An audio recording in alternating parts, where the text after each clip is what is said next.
वैसे चुनाव महाराष्ट्र और झारखंड में हो ले रहे हैं, लेकिन प्रधानमंत्री नरेंद्र मोदी बिहार से पूरे देश को और खास तौर से इन दोनों राज्यों को बड़ा संदेश दे रहे हैं। भगवान बिरसा मुंडा की जयंती के मौके पर प्रधानमंत्री बिहार में थे। वहां से उन्होंने राष्ट्रव्यापी एक बड़ा संदेश दिया।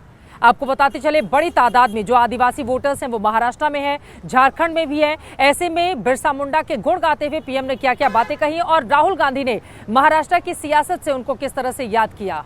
वोट के लिए ईश्वर को याद। रिपोर्ट।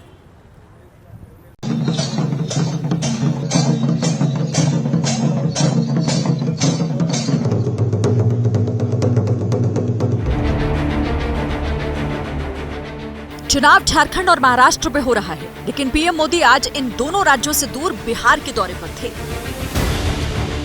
जमुई में उन्होंने भगवान बिरसा मुंडा की 150वीं जयंती के मौके पर आयोजित कार्यक्रम में हिस्सा लिया।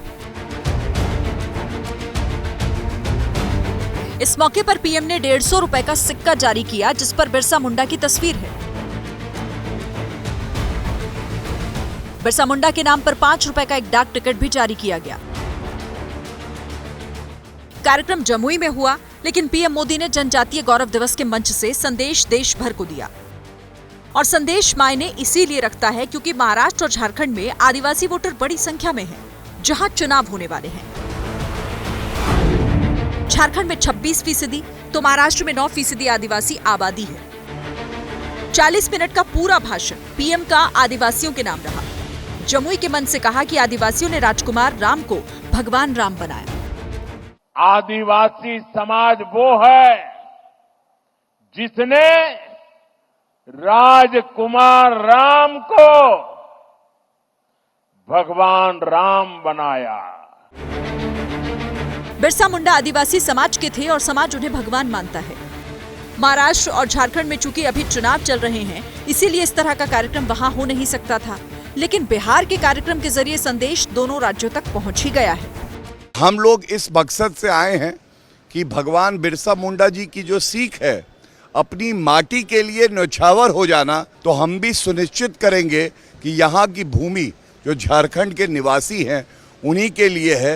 ये हमारी माँ के समान है। कांग्रेस के 60 साल एक तरफ, मोदी सरकार के 10 साल एक तरफ, हमारे 10 साल उन पर भारी पड़ेंगे। हमने इतना काम आदिवासी समाज के लिए किया है। बिरसा मुंडा की जयंती के मौके पर बीजेपी जेएमएम कांग्रेस गठबंधन की सरकार पर हमलावर है और पार्टी ये बताने की कोशिश कर रही है कि देश में आदिवासियों की सबसे बड़ी हितैषी कोई है तो बीजेपी है। इसी कड़ी में दिल्ली के सराय काले खां चौक का नाम बदलकर बिरसा मुंडा चौक किया गया। मतलब दिल्ली में अमित शाह ने, बिहार से पीएम मोदी ने आदिवासियों को संदेश दिया। और संदेश मायने इसीलिए भी रखता है क्योंकि CSDS का आंकड़ा कहता है कि लोकसभा चुनाव के दौरान आदिवासियों के 55% वोट महाविकास अघाड़ी को मिले, जबकि महायुति को 35% आदिवासी वोट ही मिल सके। आदिवासी वोटों की अहमियत इस बात से समझी जा सकती है कि 2 दिन पहले पीएम मोदी ने महाराष्ट्र के चंद्रपुर में रैली की थी और कांग्रेस को आदिवासी विरोधी बताया था। आज नंदुरबार पहुंचे राहुल गांधी ने बीजेपी को आदिवासियों का विरोधी बता दिया। इस संविधान में आपको वनवासी नहीं कहा जाता है, आपको आदिवासी कहा जाता है। मगर आरएसएस के लोग, बीजेपी के लोग, हिंदुस्तान के प्रधानमंत्री आपको वनवासी कहते हैं। बिरसा मुंडा जी, महात्मा गांधी जी, अंबेडकर जी, इन सब का अपमान करते हो। राज्य में 25 सीटें आदिवासियों के लिए रिजर्व हैं। 2019 के चुनाव में बीजेपी को 8, शिवसेना को 3, एनसीपी को 6, कांग्रेस को 4, अन्य को भी 4 सीटें मिली थी। महाराष्ट्र में आदिवासी वोटर करीब 38 सीटों पर प्रभाव रखते हैं। बिरसा मुंडा की जयंती के इस कार्यक्रम के जरिए बीजेपी ने आदिवासियों को अपने पाले में करने की कोशिश की है। जैसे ही घड़ी का काटा दोपहर 2:30 पे आए, बबीता जी का दिल सास बहू साजिश के लिए मचल जाए। और ये है इनकी बहू, पूरे दिन ऑफिस की टेंशन हो जाए गॉन जब ये करें अपना फेवरेट शो फ्री टाइम पे ऑन। इनकी तरह आप भी देखिए अपना फेवरेट शो अपने टाइम पर और डाउनलोड कीजिए ABP लाइव ऐप अपने स्मार्ट टीवी पर।